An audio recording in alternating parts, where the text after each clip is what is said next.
Assalamualaikum warahmatullahi wabarakatuh. Kami dari kelompok 8 akan mempresentasikan tentang administrasi ketatausahaan. Saya Alvinur Hidayatus Salimah, NIM 19207-10062, dan teman saya Harliza Lahfa Ma'ajidah dengan NIM 19207. Secara etimologis, tata usaha adalah kegiatan memberi bantuan dalam mengelola informasi manusia, harta ke arah suatu tujuan yang terhimpun dalam organisasi. Sedangkan administrasi adalah kegiatan atau pekerjaan tulis-menulis, catat-mencatat, mengirim dan menyimpan keterangan-keterangan yang dilakukan oleh sejumlah personal dalam ruangan yang penuh dengan meja, kursi, serta tumpukan kertas-kertas atau berkas-berkas yang memuat berbagai keterangan. Dari pengertian di atas dapat disimpulkan bahwa administrasi ketatausahaan merupakan kegiatan administrasi pendidikan yang mengelola pencatatan, pengumpulan, penyimpanan data dan dokumen yang dapat dipergunakan untuk membantu pimpinan dalam pengambilan keputusan urusan surat menyurat serta laporan mengenai kegiatan sekolah tersebut. Selanjutnya, fungsi dan manfaat administrasi ketatausahaan sekolah. Fungsi administrasi sekolah. Yang pertama, perencanaan atau planning. Perencanaan dalam fungsi administrasi sekolah bertujuan untuk memberikan kejelasan bagi setiap kegiatan yang ada di sekolah, agar kegiatan-kegiatan tersebut dapat dilaksanakan dengan efektif dan efisien. Semisal pembagian penjadwalan guru, mata pelajaran, dan kelas yang diajar. Yang kedua, pengorganisasian atau organizing. Kegiatan ini berisi tentang tata cara yang mengatur hubungan kerja guru dan karyawan ataupun antar divisi. Pengorganisasian bertujuan untuk mengurangi masalah yang sering terjadi dalam bekerja. Dalam melakukan pengorganisasian perlu adanya pembagian kerja yang jelas, pembagian wewenang dan tanggung jawab, serta harus fleksibel dan profesional. Pengarahan atau yang ketiga, pengarahan atau directing. Tujuan dari pengarahan adalah agar setiap anggota warga sekolah ini dapat menjalankan tugas-tugasnya dengan baik. Yang keempat, pengkoordinasian atau coordinating. Koordinasi yang dimaksud adalah melakukan koordinasi dalam bentuk meeting, evaluasi berkala, pembentukan panitia, pembentukan buku, pedoman karyawan dan guru serta siswa. Yang kelima, pergerakan atau motivating. Kemampuan untuk membujuk seluruh anggota sekolah untuk mencapai tujuan yang telah ditetapkan oleh organisasi ataupun sekolah. Yang keenam, penganggaran atau budgeting.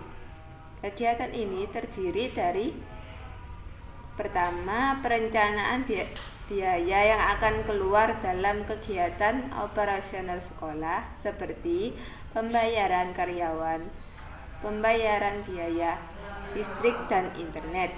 Yang kedua, perencanaan pendapatan dana untuk memenuhi biaya operasional sekolah. Yang ketiga, penggunaan dana untuk pembiayaan. Yang keempat, pengawasan penggunaan dana. Yang kelima, evaluasi penggunaan dana. Manfaat administrasi sekolah atau tata usaha sekolah. Yang pertama, mempermudah kegiatan operasional sekolah. Yang kedua, memperlancar jalannya organisasi sekolah. Yang ketiga, dapat mengetahui dan menyadari tugas dan kewenangan dari setiap warga sekolah. Yang keempat, mempermudah dalam menentukan batas-batas hak dan kewajiban setiap anggota sekolah. Yang kelima, dapat menghindari pembagian kerja yang tidak merata serta membuat kondisi kerja menjadi optimal. Yang keenam, terbentuknya kerja sama antara siswa, orang tua, guru, dan warga sekolah. Selanjutnya, proses administrasi ketatausahaan. Yang pertama, pengelolaan surat. Jenis-jenis surat dibedakan atas 14 jenis. Surat dinas, nota dinas, memo, surat pengantar, surat kawat, surat keputusan, surat edaran, surat undangan, surat tugas, surat kuasa, surat pengumuman, surat pernyataan, surat keterangan, berita acara. Yang kedua, sifat dan derajat surat. Surat sangat rahasia, surat rahasia, surat terbatas, surat biasa. Derajat surat dikelompokkan atas 3 derajat. Kita segera biasa. Kilat segera biasa. Yang ketiga, pencantuman alamat surat. Alamat surat dicantumkan pada sampul surat dan kepala surat. Yang keempat, kode surat, kode jabatan, kode unit, kode perihal. Yang kelima, pemakaian singkatan. Singkatan penggunaan dan penulisan dalam penandatanganan surat adalah A.N. atas nama. Dipergunakan jika berwenang mendatangi surat penguasaan, penandatanganan surat kepada pejabat setingkat di bawahnya dan lain-lain. Yang ke-6, cap jabatan. Cap dinas, cap jabatan perusahaan merupakan cap atau stempel yang dipergunakan oleh penjabat tertentu, sedangkan cap dinas merupakan cap atau stempel yang diperlukan untuk setiap pejabat. Yang ketujuh, prosedur pengurusan surat. Penerimaan surat, pengirim surat, pencatat surat, pengarah surat, pengolah surat. Yang kedua, pengelolaan arsip. Arsip adalah naskah yang dibuat dan diterima oleh lembaga negara atau swasta dalam pembentukan dan corak apapun, baik dalam keadaan tunggal maupun berkelompok dalam rangka pelaksanaan kegiatan lembaga tersebut. Kegiatan pengelolaan arsip terdiri dari azas penataan arsip, sistem penataan arsip, prosedur penataan arsip, peralatan dalam penataan arsip, peminjaman arsip, penyusunan arsip, dan pemeliharaan arsip. Untuk materi selanjutnya akan saya sampaikan. Sebelumnya perkenalkan, nama saya Haliza Lafama Ajida, NIM 114. Materi selanjutnya yaitu peran guru dalam tata usaha. Di sekolah, guru berada dalam kegiatan administrasi sekolah, terutama ketatausahaan sekolah. Sekolah melaksanakan kegiatan untuk menghasilkan lulusan yang jumlah serta mutunya telah ditetapkan. Ada beberapa hal yang bisa dilakukan oleh seorang guru dalam hal ketatausahaan di sekolahnya. Di antaranya, yang pertama yaitu pencatatan murid. Pencatatan terhadap siswa ini terutama adalah siswa baru, siswa per kelas, per semester. dan yang mengulang kelasnya.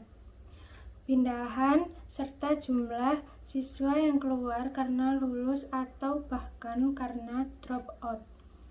Kemudian yang kedua, pencatatan tentang guru. Data tentang keadaan guru harus dicatat dengan baik, terutama tentang jumlah, data pribadi, masa kerja, dan bahan untuk usulan kenaikan pangkatnya dan gaji berkala. Kemudian yang ketiga, ada pencatatan proses belajar mengajar atau PBM. Hal ini akan mempengaruhi bagi kelancaran proses pendidikan di sekolahnya. Kemudian yang keempat, penerbitan buku-buku tata usaha.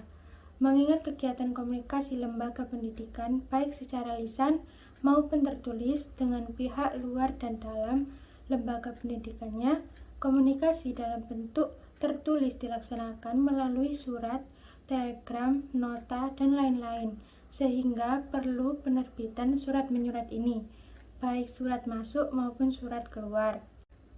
Untuk selanjutnya yaitu hasil observasi kami di SMP 1 Tari. Hasil yang kami dapat yaitu struktur dan proses administrasi ketatausahaan di SMP 1 Tari